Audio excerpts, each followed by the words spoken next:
Hello everyone in this almost spring day. It's a super fine day, but it's not spring yet. I want to share how we as a family keep our wireless exposure down.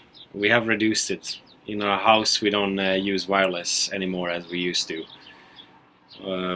So, first solution is obvious, Ethernet cable. You just plug in the internet. If your computer doesn't have one, you just get one of these adapters. They're cheap, easy to use. You can bring it with you when you travel or to a workplace, whatever. And of course, you know, lay off the mobile devices at home. Don't lie in your bed watching something, scrolling.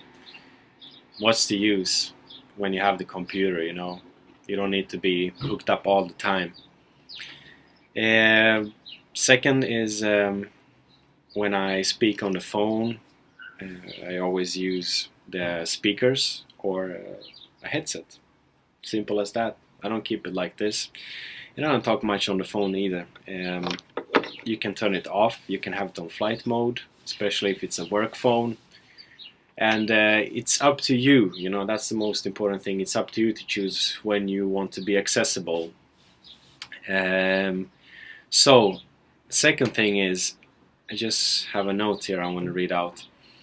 The International Agency for Research on Cancer, EARC, of the World Health Organization, WHO, recently classified wireless radiation as possibly carcinogenic to humans, and numerous animal studies have shown neurological effects, including behavioral disorders that may lead to long-term health consequences.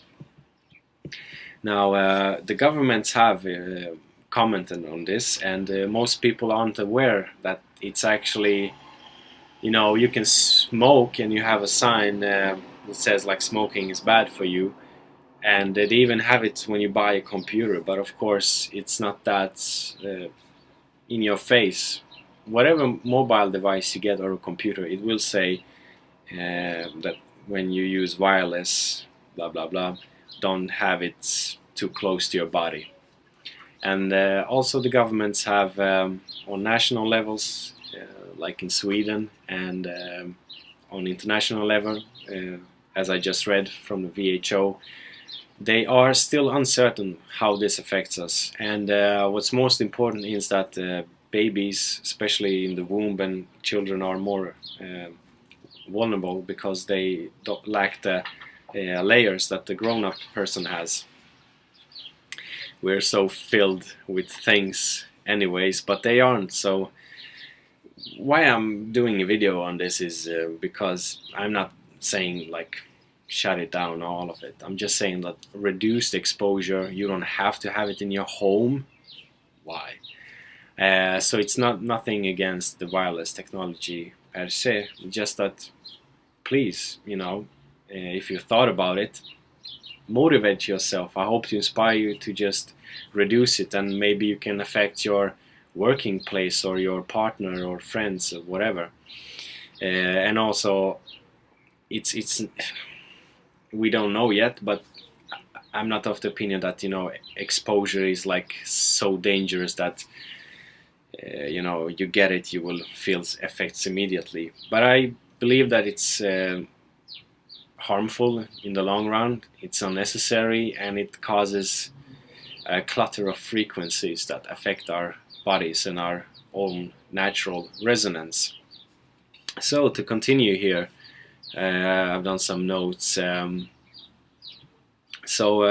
avoid carrying your cell phone near your body. Use headsets or speakers when you have a longer conversation. Let's see. Even cordless phones are using wireless technology. So if you have a phone, switch to a corded phone. And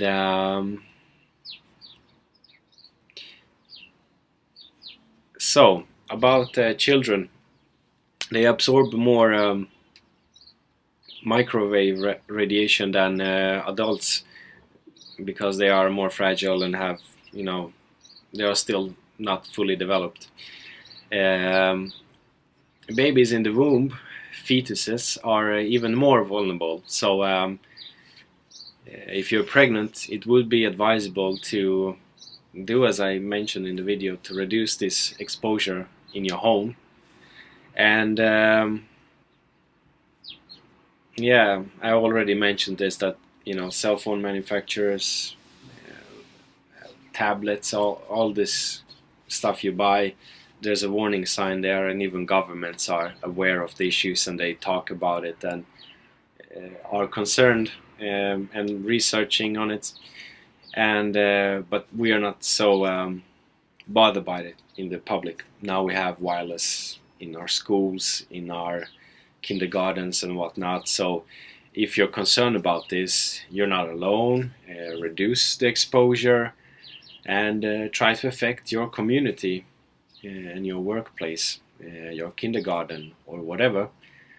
And take care and all the best. See you. Ciao.